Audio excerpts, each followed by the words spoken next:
This is Cerebral Cinema. Movies of the mind.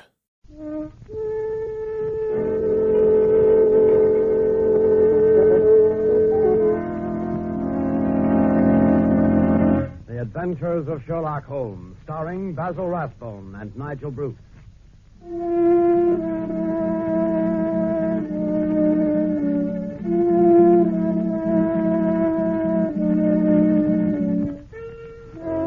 The makers of bromoquinine cold tablets bring you another adventure of Sherlock Holmes with Basil Rathbone as Sherlock Holmes and Nigel Bruce as Dr. Watson. This program is presented every week at this same time, and a complete story is dramatized each time. Colds are already here, ladies and gentlemen. Be on your guard. Be careful.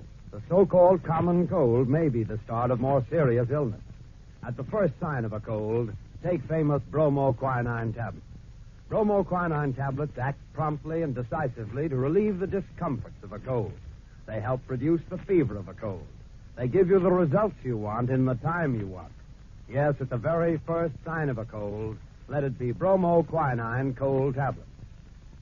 Now here we are once more in the cheerful, firelit study of the famous Dr. Watson, who's relating his delightful Sherlock Holmes adventure. Good evening, Doctor. You look a bit irritated, if you'll pardon my saying. Good evening, Mr. Manning. Good evening. Yes, I am a bit annoyed, and with good reason. I don't know if I've told you that Holmes has been listening in to these reminiscences. Well, here's the letter I received from him after last week's story. Read it. All right. My dear Watson, I noticed that in your last broadcast, you gave way to your regrettable habit of emotionalizing your story. Detection, my dear fellow, is or ought to be an exact science. To tinge it with romanticism is like introducing a love story into the fifth proposition of Euclid. As ever, Sherlock Holmes. Well, what do you think of that? But the emotion was there. You couldn't tamper with the truth. Holmes has always maintained that the truth is not in what you say, but in the impression you create in the other person's mind. Well, Holmes always complained that I overstress the human element in recording his cases. How well I remember the attitude with which he received the publishing of my first book about his adventures. It was a cold morning in early spring. We were sitting on either side of a cheery fire in our rooms in Baker Street. A thick fog rolled down between the dun-colored houses. Our gas was lit. It shone on the white cloth and glimmered on the coffee cups and on the silver. The breakfast table had not yet been cleared away.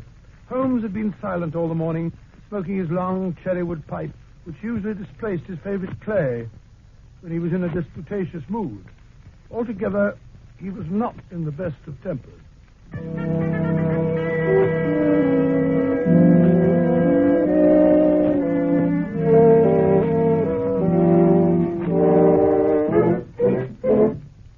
Matches. Where are the matches? Look at that confounded fog. What happens to all the matches in this house, I'd like to know. My dear Holmes, why not use the tongs and a live coal if you want to relight your pipe? Huh?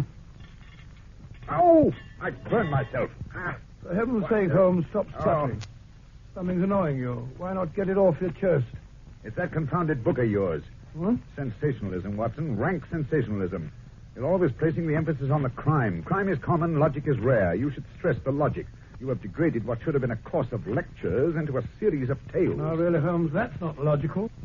You're always complaining that crime is falling off. You say there are no first-class criminals left. Quite. And therefore, if you depend on the crime to hold your readers, you will soon be a back number. Criminals. Bah! They've lost all their enterprise and originality. My practice seems to be degenerating into an agency for recovering lost lead pencils and giving good advice to young ladies from boarding schools. Advice to the lovelorn, eh? Well, look at this. This note. It came by this morning's post. Here. The last straw, that's what it is. Read it. Let's have a look. Dear Mr. Holmes, I'm very anxious to consult you as to whether I should or I should not accept a situation which has been offered me as a governess. I shall call at 10:30 tomorrow if I do not inconvenience you. Yours faithfully, Violet Hunter. Well, it's almost 11 now. Exactly. She's late. Just like a woman. I say, Holmes, this must be your young lady now, walking briskly up the street. See. Brisk, purposeful manner. Nice, bright, intelligent face. Yes, it is. She's stopping at our door. Well, there may be something in this case after all, my dear Watson. She's not the hysterical sort that makes a fuss over nothing. Shh. There she is. Come in. How do you do? This is Mr. Sherlock Holmes. Quite. And this is my colleague, Dr. Watson. How do you do? How do you do? I trust you'll excuse my troubling you, Mr. Holmes, but I've had a very strange experience. And as I have no relations of any sort to advise me, I thought I'd best come to you. I shall be very happy to do anything that I can. Well, I've been a governess for 5 years in the family of Colonel Spencer Monroe. He's been transferred to Nova Scotia, so that for the last few months I've been without a situation. Why, I advertised and answered advertisements, but without success. You see, the money I had saved began to run out, and I was at my wit's end. Indeed. Go on. Well, yesterday I called in at a well-known employment agency run by a Miss Stouffer. When I arrived, the outer office was filled with young ladies looking for situations. I was told to wait. But I did so, and after about half an hour, my name was called out. Well, the door to Miss Stouffer's private office was ajar. Seated beside her was a prodigiously stout man with a round, smiling face and a heavy chin. Oh, his eyes were like two little slits. I advanced to the door, my knees trembling. Oh, Mr. Holmes, if you know how I needed that work.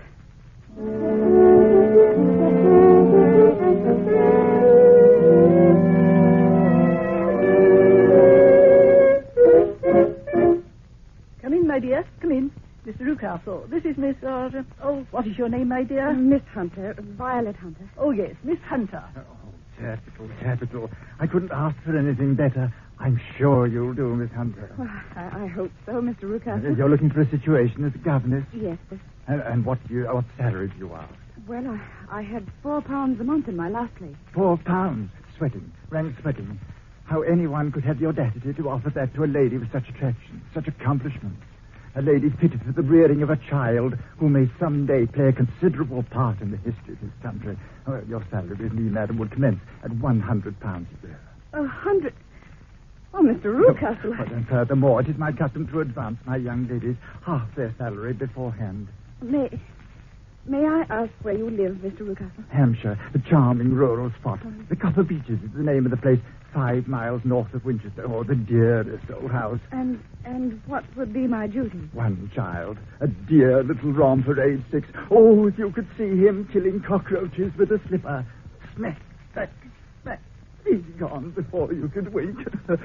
My sole duty, then, is to take care of this child. Well, I'm sure your good sense would suggest that you obey any little commands which my wife might give, provided, of course, that they were such as a lady might obey with propriety. You see no difficulty, eh? Oh, I should be happy to make myself useful. Oh, by the way, in dress, for example, we're faddy people. Faddy but kind-hearted. Now, if you were asked to wear a particular dress that we might give you, you wouldn't object to our little whim, eh? Well, no.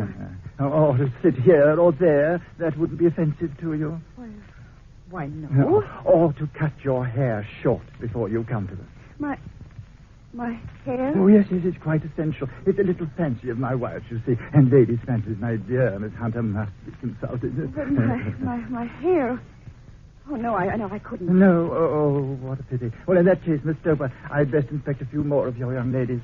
Good day, then, Miss Hunter. I am afraid you must consider yourself struck from our list. Oh, but...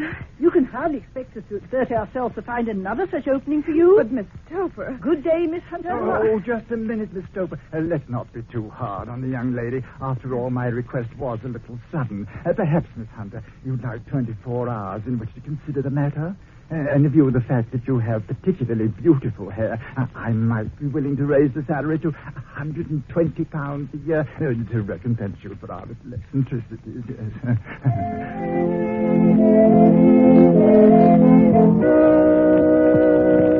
Unusual, most unusual, my dear Miss Hunter.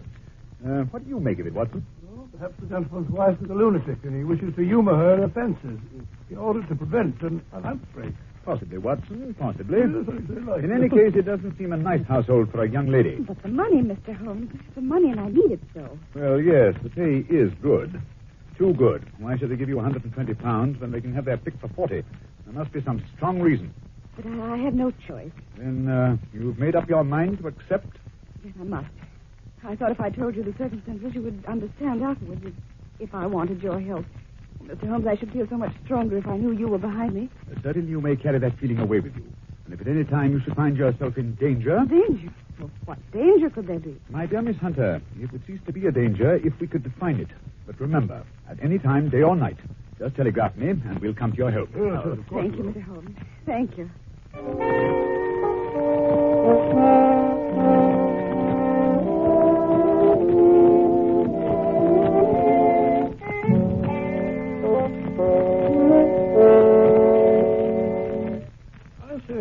Holmes, it's been almost a week since that charming Miss Hunter called.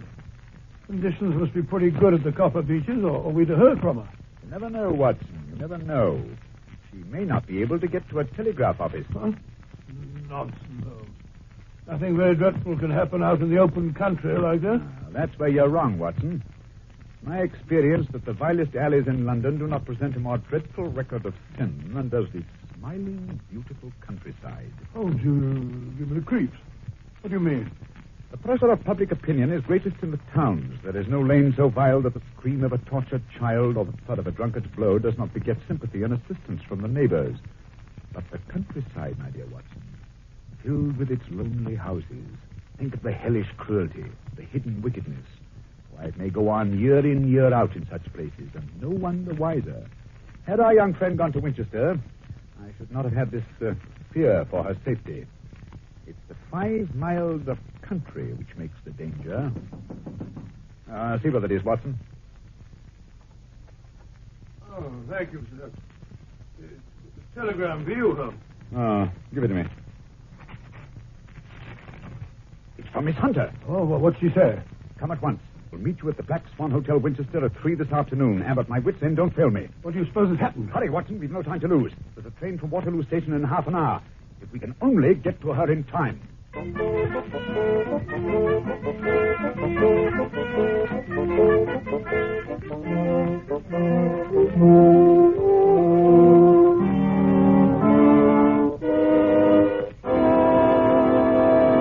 In just a moment, we will follow Sherlock Holmes and Dr. Watson on their strange journey. Ladies and gentlemen, be careful of the so-called common cold. It may quickly turn into something else. Act quickly, act prudently. At the first sign of a cold, take bromoquinine tablets.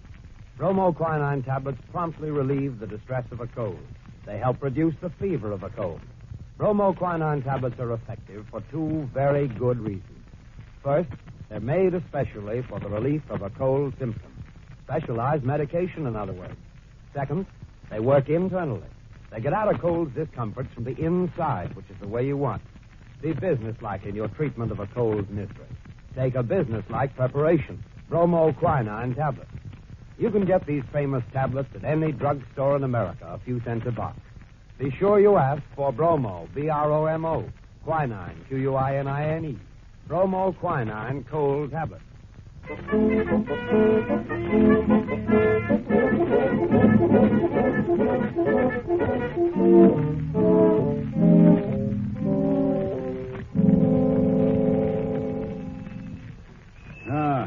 Yes, there's the Black Swan, opposite the station. Yes, and if I'm not mistaken, that's Miss Hunter waiting for us on the doorstep. She looks a bit pale and shaky, eh, Holmes? Yes. Poor girl is obviously frightened. Mr. Holmes, they're kind of you to come. You too, Dr. Watson. Oh, nothing at all. Pleasure. I can't tell you how anxious I've been. There now, Miss Hunter. Perhaps if we go inside, they can give us a private sitting room. Yes, Mr. Holmes. I've ordered tea this way, please. Yes, that's better. Nice, cozy fire. Close the door, will you, Watson? That's right. Now then, suppose we let the doctor do the pouring while you tell the story. First of all, how do you like your tea? 2 lumps and a little cream. Oh, right-o. Thank you, Dr. Watson. Yes, and now? Well, first of all, I've had no actual ill treatment from Mr. and Mrs. Newcastle, but there are things that frighten me. However, I'd best begin at the beginning. Yes, that is generally a good place to start. Well, Mr. Holmes, Copper Beeches is a large, sinister-looking house, almost completely surrounded by woods. It depressed me from the moment of my arrival. I was met at the door by Mr. Newcastle and his wife. And is she... No, Mr. Holmes. She's not married. I see. She's a small, pale-faced woman, much younger than Mr. Rucastle. In fact, I gather that she's his second wife. You see, there was a daughter by the first marriage, a girl now over 20, but she's not living at the house. Mr. Rucastle said that she couldn't get along with her stepmother, so he sent her to America, to Philadelphia. And does Mrs. Rucastle strike you as a difficult woman to get along with? Oh, no, Mr. Holmes. Oh, she's shy and rather quiet. More than once I surprised her in tears. At first I thought it might be worry over the disposition of her child. Oh, what's the matter with his disposition? Well, he's badly spoiled. He has an ungovernable temper and seems to take great delight in torturing birds and small animals. Pleasant little beast. And the rest of the household? Well, there's only one servant. Toller is his name. A rough, uncouth man with a perpetual smell of drink about him. Why they keep him, I don't know. Except perhaps because he's the only one who can manage Carlo. Carlo? Yes. Carlo's a huge, underfed mastiff that's kept chained in the stable during the day, but at night they let him out. Oh, he's a terrible beast. Even Mr. Rucastle is afraid of him. I'm sure he'd tear any trespass with a bit. I wonder why Mr. Rucastle desires such ferocious protection. I'm sure I don't know unless there's something on the top floor of the west wing that he wants to protect. The west wing, eh? Yes, the door that leads into it is opposite my room, and it's kept securely locked. Well, it looks nasty to me, Holmes. Please, Watson, please, don't interrupt. Well, the second day after my arrival, immediately after breakfast, Mr. Rucastle asked me to put on a dress which had been laid out for me on my bed. What was it like? Well, it wasn't a new dress, Mr. Holmes, but the material was excellent and of a particularly brilliant shade, an electric blue. Oh, electric blue, charming color. I put it on and went down to the living room. Mr. Rucastle had placed a chair for me by the front window. He asked me to sit there with my back to the window and to read to him from a French novel. Well, I read for an hour, and at the end of that time, he said I might go upstairs and change. Strange. This experience has been repeated every morning since then. Well, as time passed, I became more and more curious. Why were they so careful to keep my face turned away from the window? Naturally, I was consumed with the desire to see what was going on behind my back. So today I devised a means. I noticed at breakfast that Mr. Rucastle had had quite a few drinks. A happy thought seized me. My hand mirror had been broken, so I concealed a piece of it in my handkerchief and later in my book, feeling sure that Mr. Rucastle was too drunk to notice. Holding the book up, I was able to see everything behind me. And what did you see? Well, at first there was nothing. At the second glance, however, I saw a young man in a gray suit leaning against a railing which bordered our field. He was looking earnestly in my direction. Mr. Rucastle must have noticed my surprise, for he burst out angrily.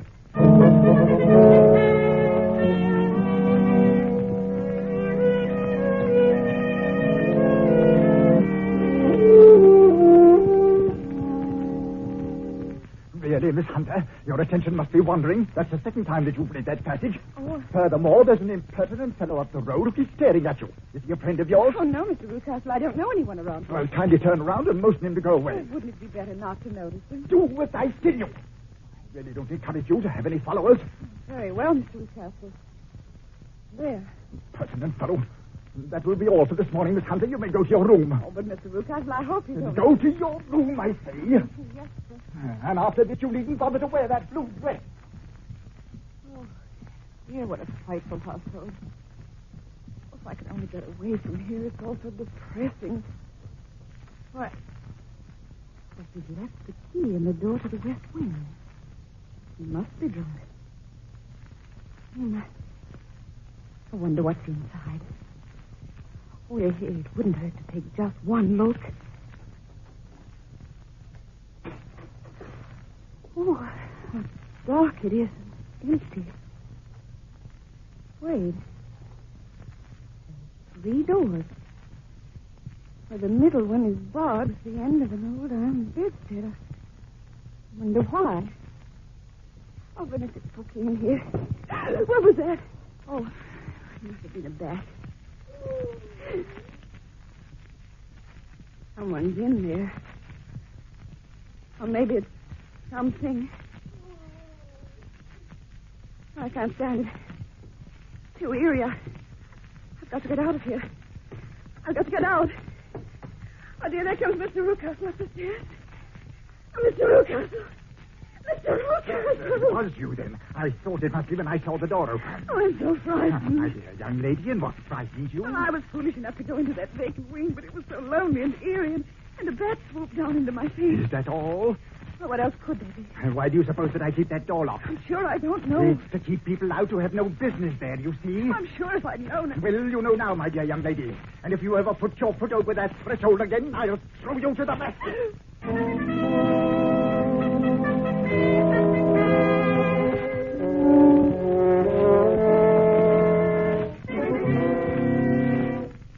What a dreadful experience. Mr. Holmes, I feel sure there's someone locked in that room. Someone who's unhappy, perhaps tortured. Oh, good heavens, it's almost 5. I promised to be back by 6. Mr. and Mrs. Newcastle are going out. If Mr. Newcastle should discover where I've been... You've acted like a brave and sensible girl, Miss Hunter. Yes, indeed you have. Do you think you could do one more thing? I can try, Mr. Holmes. Dr. Watson and I will be at the Copper Beeches by 7.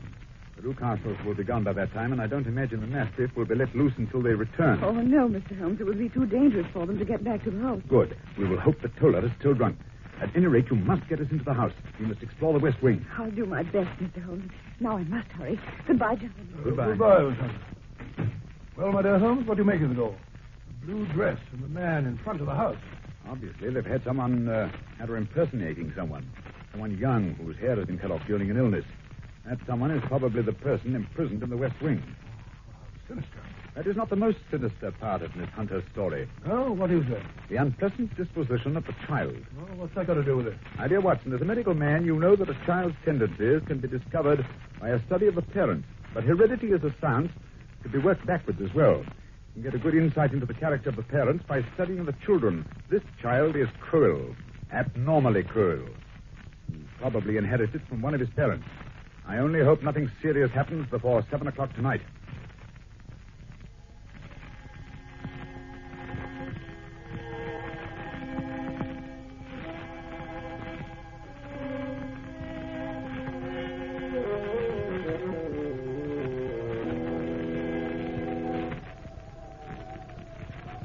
Gracious.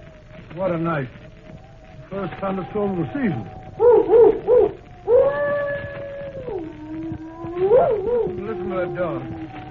He's in an ugly temper. Listens to the house with this group of copper beeches in front of it. Yes. Miss Hunter waiting for us in the doorway. The coast must be clear. Oh, come in. You must be soaked to the skin. Oh, you're rather wet yourself. You must be careful, you know. You'll be Quiet, catching... Watson, quiet. What's that pounding? It's Toller. He was just going out to release the dog. I sent him to the wine cellar, then locked him in. Splendid. I managed to get Toller's keys this afternoon, too. He was quite drunk. They are duplicates of Mr. Rucastle. Better and better, but come along upstairs. We've no time to waste. Have you got your revolver handy, Watson? Yes. Good. Good heavens, that lightning must have hit quite near here. Well, the copper beeches, no doubt. No, which key? Oh, this one. That's right. Oh, nothing here. Come along. Listen to that rain on the roof.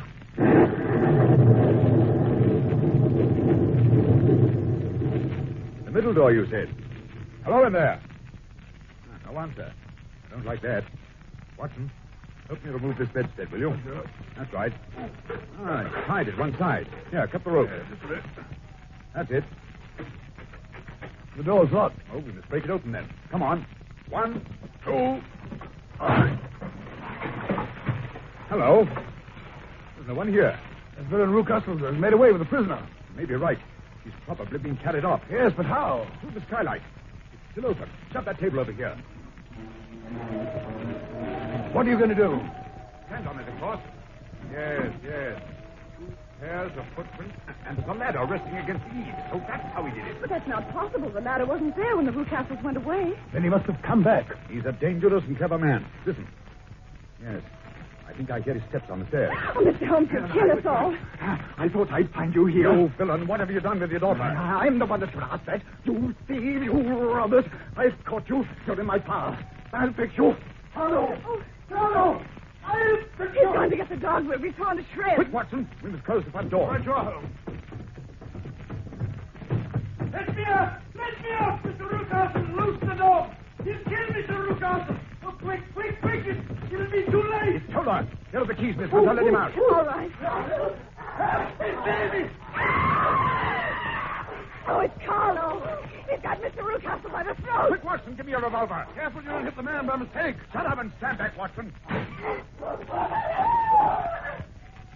Oh, Mr. Holmes, thank heaven.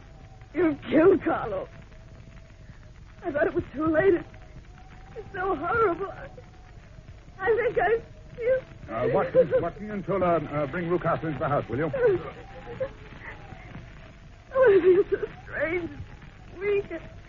I can't stop No, Miss Hunter, please, it's all over. Just you go upstairs and pack your bag. Dr. Watson and I are going to take you back to town with us on the 9 o'clock train.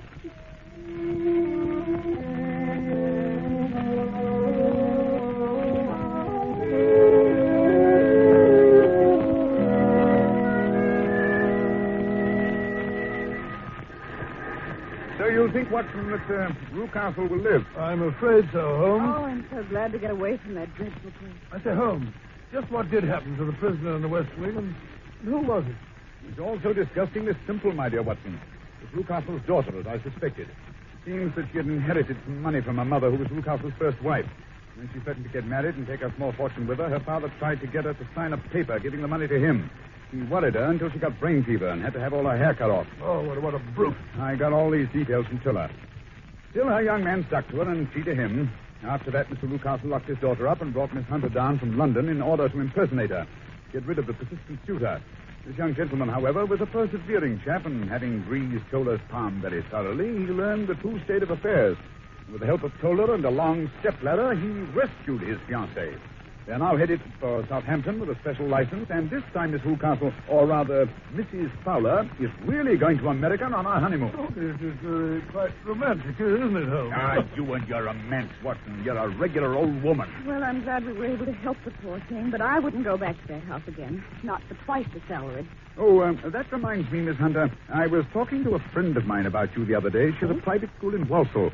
I believe she said she had an opening for you. Oh, Mr. Holmes, you're a darling. No, my dear, it's quite inconsequential. Really, no. Shut up, Watson.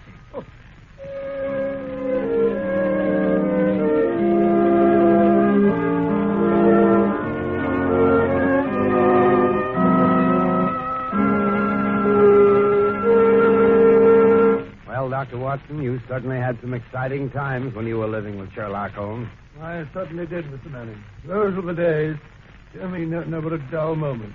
Yes, when I think of the thrilling experiences that Holmes brought into my life, I can almost forgive him for being so deucedly critical. Now, ladies and gentlemen, before Dr. Watson tells us what next week's adventure will be, here's what to do when you feel any sign of a cold. Here's what to do for prompt relief. Go right to your druggist and say a package of bromoquinine tablets, please. Start taking the tablets right away, according to the directions on every box. You'll be surprised with the prompt action of bromoquinine tablets. You'll be amazed with the way they relieve a cold's discomfort. You'll get results such as to delight and reassure you. You'll say, here indeed is a dependable preparation well worthy of its fame. Don't leave your radio tonight without making a mental note that any sign or suspicion of a cold, you're going to take bromoquinine tablets. You'll probably have more than one occasion to be grateful for the resolution. Remember, bromo, B-R-O-M-O, quinine, Q-U-I-N-I-N-E, bromoquinine cold tablets. Now, Dr. Watson, what about next week's story? Well, next week, we shall hear about a noble bachelor who finally married and whose wife disappeared between the wedding and the bridal breakfast. So this bachelor had a wife, eh? Even Holmes will have trouble explaining that. Not at all, Mr. Manning, not at all. You'll hear all about it next week. And a most peculiar story it is, too. You have been listening to a Sherlock Holmes adventure adapted from Sir Arthur Conan Doyle's story, The Copper Beeches, starring Basil Rathbone as Sherlock Holmes and Nigel Bruce as Dr. Watson. The dramatization was by Edith Mither. This program is presented from Hollywood every week at this same time by the makers of bromoquinine cold tablets. Quick relief for cold. This is not Manning speaking. This is the National Broadcasting Company. Cerebral Cinema hopes you have enjoyed this movie of the mind.